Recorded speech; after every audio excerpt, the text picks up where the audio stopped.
اعجاز الحق صاحب کیسے ہیں آپ؟ خیریت سے؟ جی بہت شکریہ، تھینک یو ویری مچ۔ باقی جو چیزیں ہیں بہت سیاسی جو پلیٹ فارم ہے اس میں بھی چیزیں ٹھیک چل رہی ہیں؟ عید کے بعد ٹھیک ہوں گی؟ مولانا صاحب آپ لوگوں کے ساتھ ہوں گے یا سڑکوں پہ ہوں گے، یا وہ پی ٹی آئی کے ساتھ جوائن ہینڈز کر لیں گے اپنے، یا کیا what exactly do you foresee? میرے خیال میں کچھ ایسا نظر تو نہیں آ رہا کہ کوئی اتنی بڑی تحریک چلانے کے اب وہ قابل ہیں۔ جہاں تک آپ نے کہا مولانا صاحب کی بات ہے، تو مولانا صاحب کا تو ایشو آپ کو پتہ ہے کہ ایک ہی پچ ہے، دونوں پارٹیاں جہاں پہ کھیل رہی ہیں، تو کیا وہ مولانا صاحب کو ایک نیوٹرل امپائر کے بجائے ان کا اپنا امپائر دینے کے لیے تیار ہو جائیں گے کے پی کے میں؟ اگر وہ کمپرومائز ہو گیا تو پھر شاید مولانا صاحب ایگری کر جائیں تحریک چلانے میں، ورنہ ان کی کیوں سپورٹ کریں گے، کیونکہ ان کا تو وہاں مقابلہ ہی پی ٹی آئی کے ساتھ ہے، خاص طور پر کے پی کے اندر۔ واٹ تو مجھے نہیں لگتا کہ اتنا کوئی بڑا کوئی الائنس بن سکے گا۔ اچھا، what exactly compromise are you talking about K P کے اندر مولانا صاحب کا اور پی ٹی آئی کا؟ جی اس کو ذرا ایلیبوریٹ کر سکیں گے آپ؟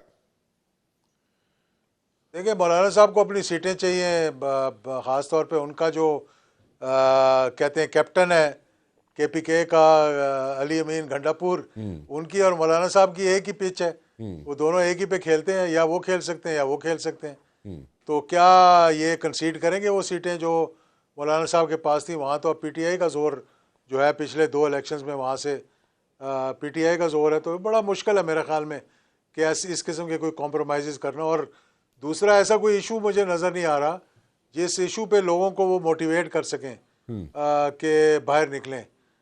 میں یہ پہلے بھی کہہ چکا ہوں کہ پاکستان کی تحریکوں کا اگر آپ جائزہ لیں نا، تو یہ تو ایموشنلی ایک دو دفعہ حکومت کے زور پر جو ہے انہوں نے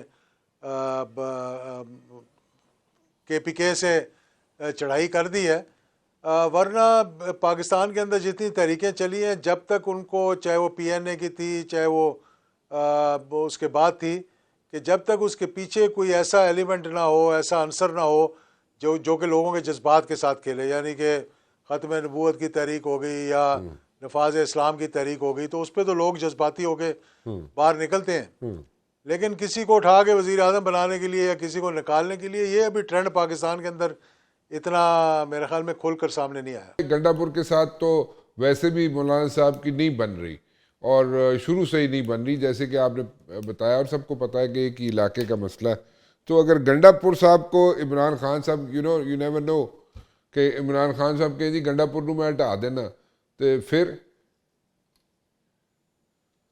وہ ساری خالی گنڈا پور تو نہیں ہے نا، وہاں پہ بہت سے گنڈا پور ہیں جو کہ مولانا صاحب کے مقابلے میں پی ٹی آئی کے بندے جو ہیں، تو مطلب اتنا بڑا کمپرومائز کرنا، اور جب تک مولانا صاحب کو اس بات کی ایک سرٹیفکیشن نہیں ہوگی کہ ہاں بھائی اب میں I am comfortable in the area, تو کیوں مولانا صاحب ان کے لیے اتنا زور لگائیں گے؟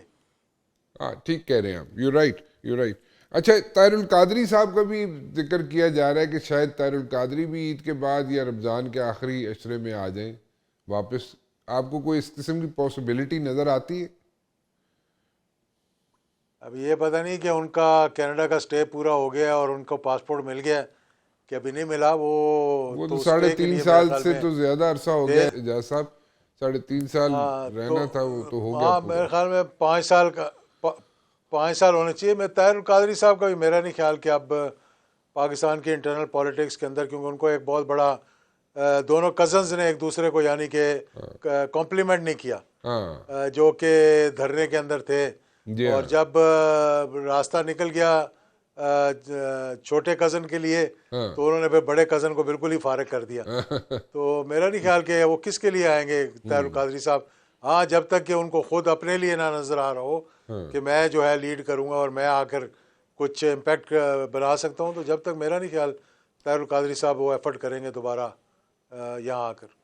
ہاں، وہ جب وہاں یہاں پہ ڈی چوک کے اندر کزنز کی جو آپ بات کر رہے ہیں، دونوں کزنز جب یہاں پہ موجود تھے، تو ڈی چوک میں جب طاہر القادری صاحب بڑے فرنٹ فٹ پہ کھیل رہے تھے، تو اس وقت ان میں ان کے رائٹ ہینڈ جو تھے وہ ادھر ہی اسلام آباد کے اندر ہی ایک گھر کے اندر ایک پی ایم ایل این کے صاحب ہیں، ان کے ساتھ بیٹھ کے مذاکرات کر رہے تھے اور کہہ رہے تھے جی ساڑھے تے پرچے بڑے ہو گئے نے، ساڑھے پرچے ختم کرا دیو، تے باقی اور بھی چیزیں کافی ان کے ساتھ بیٹھ کے ڈیسائیڈ کر رہے تھے، اور ٹی وی پیچھے چل رہا تھا، اور ٹی وی پہ اوپر جناب قبریں کھودی جا رہی تھی ڈی چوک کے اندر. خیر اینی ویز وہ واقعہ کسی وقت پھر سناؤں گا میں. تو نہیں، میں یہ کہہ رہا ہوں کہ 126 دن کا جو دھرنا ہے، جی اگر آپ اس کی انالیسس کریں تو اگر طاہر القادری صاحب کو مائنس کر دیں بیچ میں سے تو وہ دھرنا چل ہی نہیں سکتا تھا. You are right, you are absolutely right, کیونکہ بہت بڑی سپورٹ تھی. لیکن ابھی آپ کو پی ٹی آئی کے ساتھ کوئی بڑی جماعت، یعنی کہ مولانا صاحب ہو گئے، جماعت اسلامی ہو گئی، یہ ان میں سے کوئی ساتھ مل کے چلتا ہوا نظر نہیں آتا.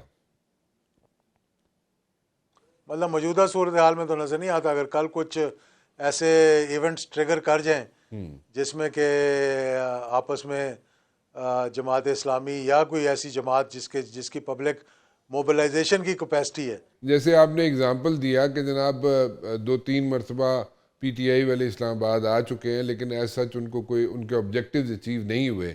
اور اسی طرح اگر ہم دیکھیں جماعت اسلامی کو، کہ جماعت اسلامی کے پاس اسٹریٹ پاور ہے، اور جماعت اسلامی بھی آئی تھی اسلام آباد، پنڈی آئی تھی، اور پنڈی میں آ کے انہوں نے کہا جی کہ بجلی کے بل جو ہیں وہ زیادہ ہیں، ان کی قیمتیں پر یونٹ زیادہ ہے، تو اس کی قیمتیں کم کریں. تو جب اٹھ کے گئے تو قیمتیں اور ود گئیں سن. تو وہ مطلب کہ وہ بھی آپ کے خیال میں کوئی اتنا کوئی ایسے کوئی پرابلمز نہیں کریٹ کر سکیں گی حکومت کے لیے. So everything is hunky dory as far as the government is concerned. ایسے ہی لیا جائے اس کو. پولیٹیکلی ابھی اتنی مار پڑ چکی لوگوں کو کہ کھانے کو نہیں مل رہا ان کو، اور وہ کیا اپنا نوکریاں چھوڑ کر، مزدوریاں چھوڑ کر، دیہڑیاں چھوڑ کر آئیں گے ان کے لیے جنہوں نے ماضی میں تو ان کو کچھ دیا نہیں، اور آئندہ کے لیے میرا نہیں خیال کہ لوگوں کو کوئی امید ہے ان سے. ٹھیک. پیپلز پارٹی اور نون لیگ کے درمیان ایک 17 پوائنٹ کا ایجنڈا تھا، وہ ایک طے پایا تھا جب حکومت قائم ہو رہی تھی، اور اس میں کہا گیا تھا جناب کہ ان سارے پوائنٹس پہ ہم لوگ بیٹھ کے سر جوڑ کے اور ہم لوگ جناب اس پہ ڈیسیژنز لیا کریں گے. لیکن وہ اس میں اختلافات آ رہے ہیں، اور when you start washing your laundry in public, that means کہ اختلافات ختم نہیں ہو رہے، کیونکہ پبلکلی اب اس کو ڈسکس کیا جا رہا ہے ٹی وی پہ آ کے. پیپلز پارٹی بھی گلے شکوے کرتی ہے، اور نون لیگ والے کہتے ہیں جی ہم کوشش کریں گے. سو مطلب کہ ایک ایسی سچویشن بنی ہوئی ہے جو سارٹ آؤٹ نہیں ہو رہی، ڈسپائٹ دا فیکٹ کہ یہاں پہ لیڈرشپس جو ہیں دونوں پارٹیز کی وہ انٹریکٹ بھی کر رہی ہیں، لیکن nothing solid as such is coming out. So آپ کے خیال میں یہ مسئلے حل ہو جائیں گے یا اسی طرح ڈریگ ہوتے رہیں گے، and ultimately it can turn اگلی؟